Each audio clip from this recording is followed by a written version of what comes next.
So what is its articulation point? It is one of the tongue letters, and it is pronounced from one or both edges of the tongue, and when it's touching the upper molars.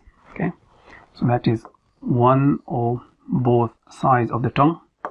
Okay, you can see here as well. And when those parts touching the upper molars, okay, that causes the sound of Daad. Similarly here, this diagram and the teeth here. Okay, let me explain. Let me go to the 3D model and explain it there.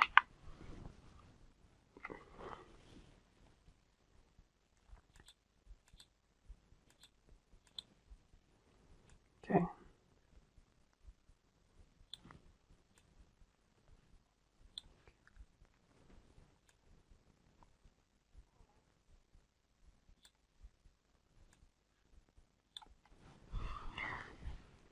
So we have one or two sides of the tongue, okay, and they are touching the top molars. Okay,